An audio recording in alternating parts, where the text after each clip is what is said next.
Good morning, children, and welcome to today's session in chapter number 5, that is Accounting Standards and IFRS. So, yesterday we have discussed about accounting standards precisely in a particular country for our reference in India.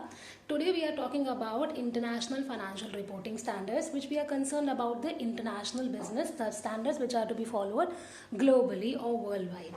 So, let us have a look at the definition. First, International Financial Reporting Standards means IFRS. I repeat the definition: International Financial Reporting Standards, IFRS. These are issued by an organization known as IASB. IASB stands for International Accounting Standard Board. It is an organization which is working for the international trade, for the worldwide trade or global trade. This is the organization which is responsible for issuing IFRS. Okay, why this organization has issued IFRS? In order to bring about uniformity, comparability, transparency and adaptability in financial statements which are to be presented globally, which are in the international market. In order to bring about uniformity in the international trade, in order to bring about comparability or transparency and adaptability of different practices in the international trade, when we talk about import and export business, then we have to follow these standards which are valid internationally for international trade. And which is the organization which is responsible for making these standards? That is IASB. Okay, now let us take one example through which it will be easy to understand. It will become a little easier for you to understand. Here, when we are talking about international financial reporting standards, let us have a look. Suppose there are so many countries in the international market. It can be India, it can be China, it can be UK, it can be US, it can be UAE, it can be France, it can be Japan, so many countries. All these countries are following their own accounting standards for the preparation of accounts. Now, when we are dealing with the international business, when we are trading with these countries, how is it possible that our accounting standards are having a match with the accounting standards of China or UK or US or UAE and so on? So, it will bring about a kind of disparity between the accounting standards of different countries. So in order to reduce that disparity, in order to reduce that difference, in order to reduce that diversification, there has to be one international accounting standards which is to be followed, which facilitates the global trade. That trade is being facilitated by international financial reporting standards. That is why we require one reporting standards, one kind of standard which is followed by all the countries while dealing with international trade, while dealing with import and export business, or you say global trade. So this is the reason why international financial reporting standards are required. We have the precise needs and benefits which have been noted over here. We have a look at them one by one. What is the need of IFRS? Why they are required?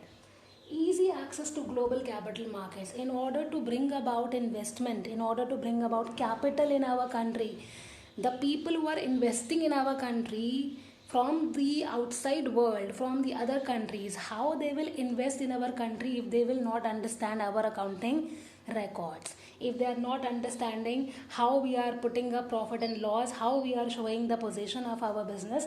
So in order to invite global capital into our country, it is necessary to follow international financial reporting standards so that the people of other countries are also able to understand our accounting system. And after understanding our accounting system, it becomes easy for them to invest their capital in our country. Okay. Now what is the second one? Easy to make comparison. That is the one biggest advantage of IFRS, that comparison is very easy if it is being made on one standard. Comparison, here we refer to the international comparison between different countries, a comparison of accounts between different countries. So comparison will become easy. Uniformity in financial reporting while making the records of different countries. When we are talking about export or import business, international trade when we are talking about, then if the records are not being made in a uniform way, then naturally it will become very difficult for our country also and for the other country also to have a business or a trade relation. So in order to bring about uniformity in financial reporting, it is necessary to have one financial standard which is followed internationally, that is IFRS. Now what is the fourth one? Lower cost of capital raised abroad. The cost of capital which we are raising from abroad, means which we are getting from the foreign countries, is also minimized if we are following IFRS. True and fair valuation of our assets, whatever properties we are having, if we are following IFRS, the value can be true and fair. There will be no element of bias or partiality in the valuation, because we are following the standards which are applicable internationally. The other country people will not say that you are not following our standards. We will say we are following the international standards which are acceptable by all the countries in the world. Okay, what is the sixth one? Difficult to commit fraud and manipulation of accounts. It is also one of the very biggest advantage of IFRS, that it minimizes the chances of fraud and manipulation while preparation of accounts. Okay, these are the important benefits and needs of IFRS. That is why it has been giving so much of importance in the international trade. We have one more topic which we are going to discuss today, that is the difference between IFRS and Indian accounting standards. Difference between IFRS means International Financial Reporting Standards, and Indian Accounting Standards means Indian GAAP, Generally Acceptable Accounting Practices.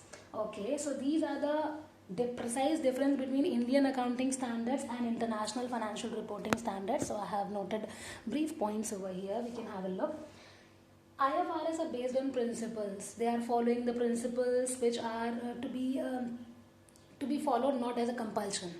Okay, and Indian accounting standards are based on rules. It is mandatory to follow Indian accounting standards if we are preparing accounts in India.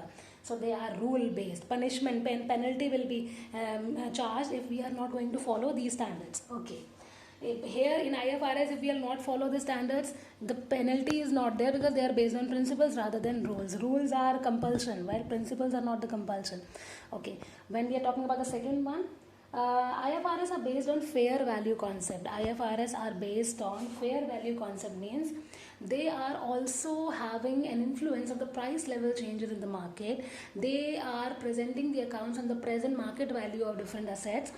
But in our accounting system, we are following historical cost concept. Historical cost concept means the assets will be recorded in the books of accounts on the basis of their purchased price, not the price level changes in the market. Okay, what is the third one that we have? Wide framework for assets, liabilities, etc. In IFRS, there is a wide framework which defines clearly the rules and regulations for the valuation of assets and liabilities and different kinds of shares in the market. But there is no such framework which has been defined by Indian accounting standards. So what is the fourth one, which is also a very important difference? Here you can see I have noted a little at the bottom. Depreciation is not calculated on the total cost in IFRS. Depreciation means decline in the value of the fixed asset. It is not calculated on the total cost of the asset. Whereas in Indian accounting standards, when we decline the asset, when we reduce the value of an asset, then we take it as on the fixed cost. We take it on the cost which is the total cost of the asset. So these are the precise four differences between IFRS, which are the International Financial Reporting Standards, and Indian Accounting Standards, which are generally known as GAAP, Generally Acceptable Accounting Principles. So this was all about chapter number 5. Hope to see you in chapter number 6 in the next video.